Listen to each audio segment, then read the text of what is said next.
podcast Oscar Rahmat TV bersama aku, Sialina Pambrananta yang akan menemani kalian di podcast kali ini. Yang pastinya aku nggak sendiri, melainkan kita kedatangan tamu spesial yang bakal nemenin aku ngobrol hari ini.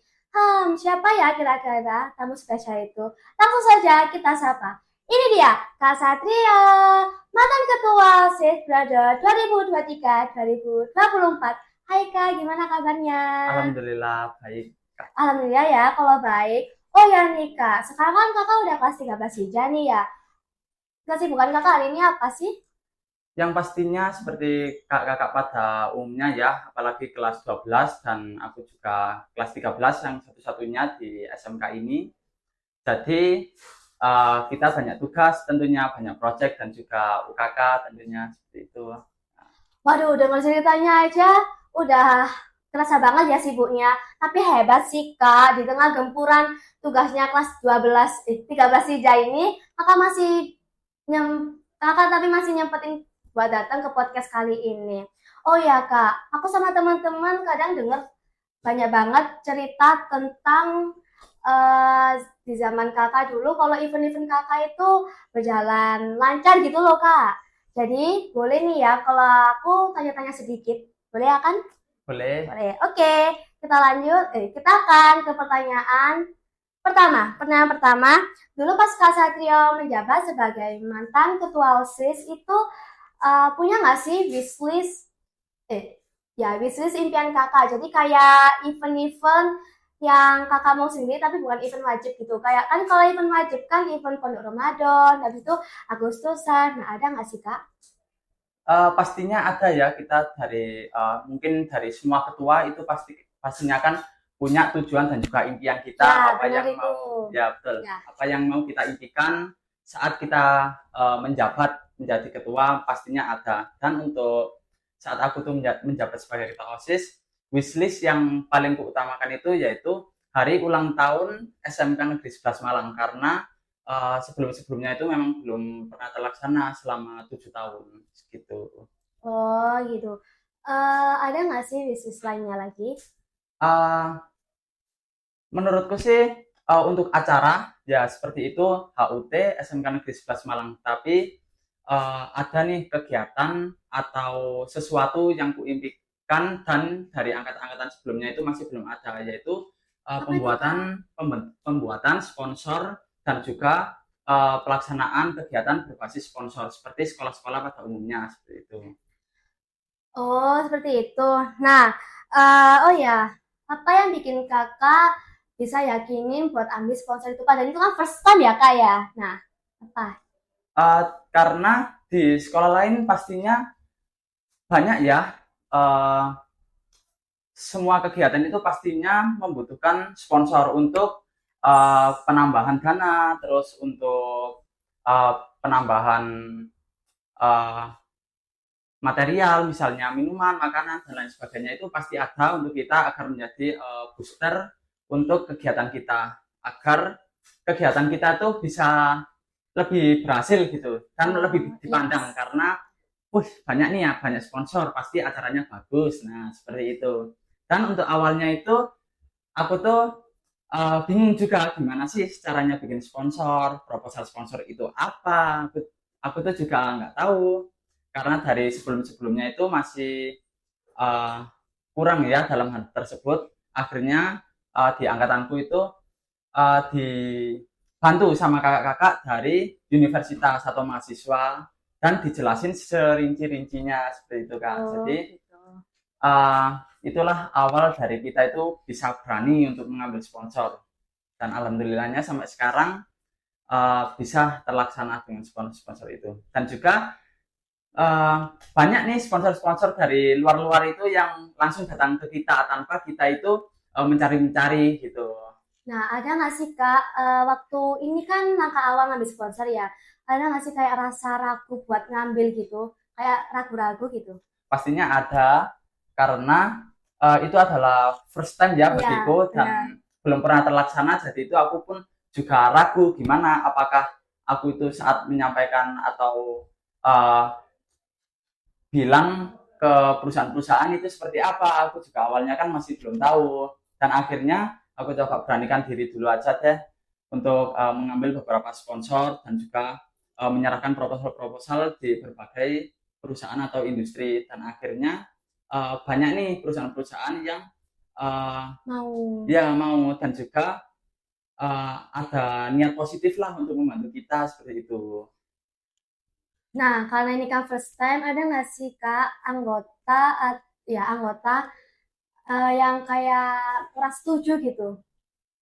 Alhamdulillahnya di angkatanku belum ada, karena seluruh teman-teman dari angkatanku itu kebetulan kan PKL, dan aku yang di sekolah karena program studi kejuruanku itu kan 4 tahun. Jadi alhamdulillahnya untuk seluruh pengurusnya itu banyak yang mau mendukung tanpa ada yang mempermasalahkan hal tersebut seperti itu. Wah, keren banget ya. Padahal itu first time loh, tapi Kak Satrio bisa ngeyakini dirinya sendiri buat ngambil langkah yang berat itu. Oke Kak, kita lanjut ke pertanyaan kedua ya.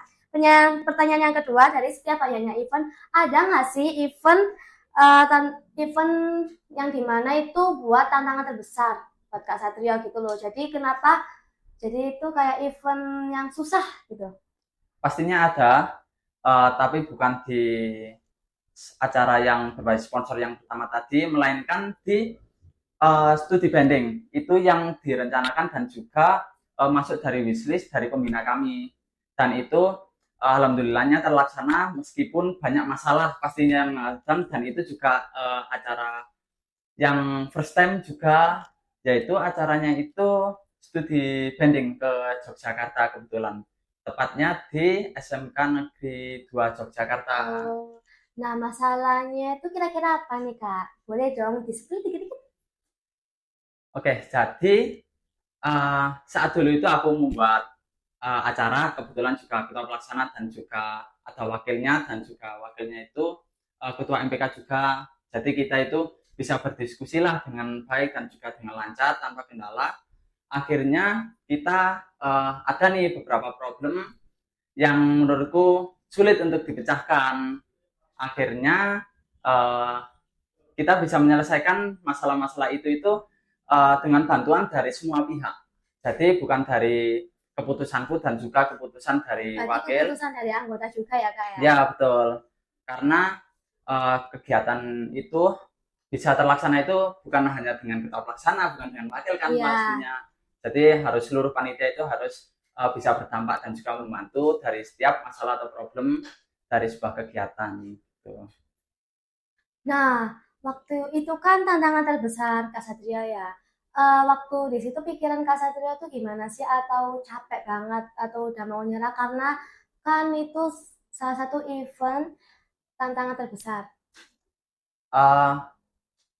Jadi pas saat dulu itu kita kan otomatis harus mencari bis sendiri itu harus mencari, terus SMK dari Yogyakarta itu mana-mana yang juga merupakan bisa dijadikan studi tiru untuk SMK kita, itu pastinya kan ada, dan kita itu bagaimana sih cara menghubunginya, itu kami kan karena first time jadi bingung. Terus kegiatan-kegiatan setelah studi banding itu apa, apakah kita ke rekreasi lah atau ke candi-candi. Nah itu kan harus kita pikirkan secara matang-matang dalam waktu satu hari itu ya pastinya. Dan alhamdulillahnya meskipun ada sedikit kendala, acara itu merupakan acara yang salah satu acara yang sukses sih menurut Berarti tetap berjalan lancar ya Kak ya? Oke. Sekarang kita lanjut ke pertanyaan ketiga ya Kak ya. Oke, pertanyaan ketiga, misal Kak waktu event ini ada salah satu murid yang memperlambat waktu gitu loh. Jadi jadi itu dia bisa merusak rundown gitu. Nah, itu bagaimana sikap Kakak mengatasi masalah seperti itu? Ya, jadi seluruh kegiatan itu pasti ada beberapa itu peserta yang memperlambat acara atau memperlambat kita. Pastinya teman-teman dari seluruh OSIS di Indonesia mungkin pernah ya mengalami seperti itu tentunya. Jadi untuk mengatasinya, sebelum acara itu dipastikan kita bisa membuat 2 rundown. Jadi rundown yang pertama atau rundown utamanya itu harus kita selesaikan terlebih dahulu. Setelah itu kita harus membuat rencana B atau plan B untuk khusus bagian rundown. Jadi untuk plan B-nya ini rundown-nya harus diperlambat. diperlambat atau dikurangi kegiatan-kegiatan yang kurang bagus lah, atau kegiatan filler gitu, seperti itu.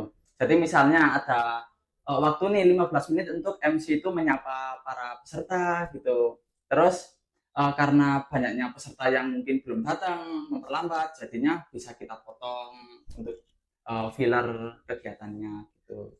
Oh gitu. Nah, apa, pernah nggak sih kakak kejadian waktu kakak bikin event, apa namanya, ada siswa yang memperlambat gitu? Ya, pastinya ada, karena sebuah event itu nggak mungkin selalu Jalan mulus perfect. gitu ya Nah, kak ya? betul, nggak mungkin Ya. kan. Jadi ya itu tadi, terutama harus bisa membuat dua plan. Terus yang kedua, mungkin nih ada contoh, ada event kita itu hujan seperti itu di Ya. tengah-tengah acara, mungkin acaranya lomba lah di outdoor gitu, dan kegiatannya harus terhenti karena hujan.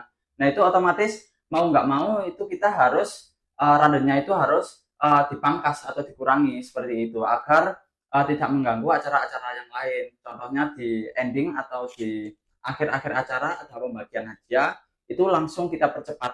Jadi misalnya Contohnya gimana tuh kak? misalnya itu kita harus membagi satu hadiah dulu nih. Misalnya Ya. MC bilang untuk atas nama si Oh A iya. itu Terus habis itu dia ngambil. jalan gitu ya? Nah, dia jalan kan masih ada foto, Iya, masih ada benar. Ada sesi uh, foto, ada sesi tanya jawab kayak sama nah pembukanya gitu betul, ya kak ya? ada perasaannya gimana. Iya Nah, itu benar. benar-benar harus kita pangkas.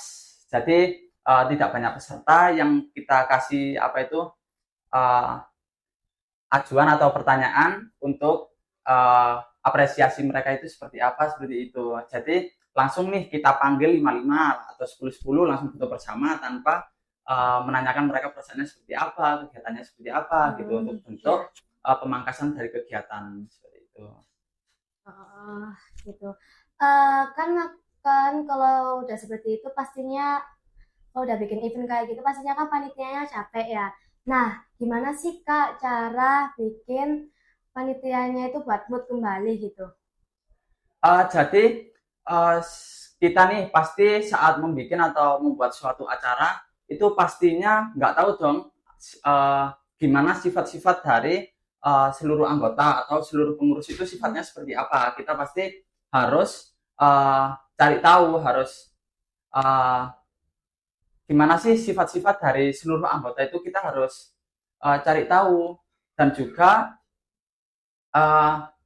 caranya agar tahu itu kita harus mempelajari bagaimana sikap-sikap mereka, dengan cara saat acara pertama itu meskipun ada apa itu mood dari panitia itu yang kurang, nah itu kita pelajari, oh mereka ini tipe orang yang harus dimotivasi, tipe orang yang harus bicaranya itu kita itu sabar, terus harus dikasih pujian atau apresiasi, atau mungkin harus apa itu tegas, atau mungkin dimarahi agar moodnya itu bisa kembali atau semangat lagi gitu.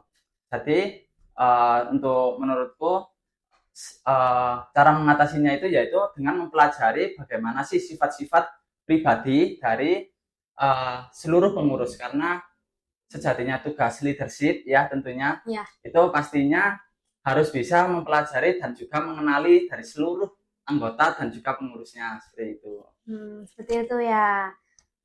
Nah, ini aku mau tanya lagi nih Kak, gimana trik tips supaya teman-teman itu nggak egois? Jadi waktu waktu mau ngadain event gitu, pastinya kan ada kan?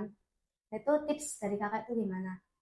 Oke, pasti dari kita itu seluruh pengurus atau organisasi dimanapun itu pasti kan ada beberapa itu orang yang egois ya tentunya. Iya, benar. Nah itu bagaimana cara mengatasinya, karena sifat egois itu memang benar-benar menurutku pribadi dan pengalamanku itu nggak bisa dirubah sama sekali. Jadi bagaimanapun caranya atau kita itu memberikan apapun ke mereka, itu mereka yang pernah kulakukan itu mereka nggak pernah berubah. Jadi sifat mereka kalau seperti itu ya seperti itu. Jadi caranya ya kita harus apa ya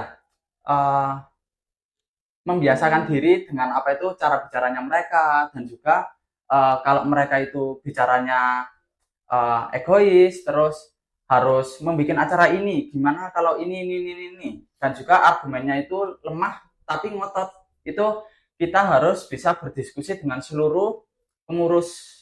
Jadinya seluruh pengurus itu harus berdiskusi dengannya agar uh, argumennya ini dan juga apa itu egonya itu bisa terpatahkan oleh banyaknya orang seperti itu. Jadi satu-satunya cara mungkin dengan banyaknya orang yang melawan pendapat dan juga argumennya sih kalau menurutku seperti itu. Seperti itu. Nah, ini udah di akhir penutupan nih, Kak.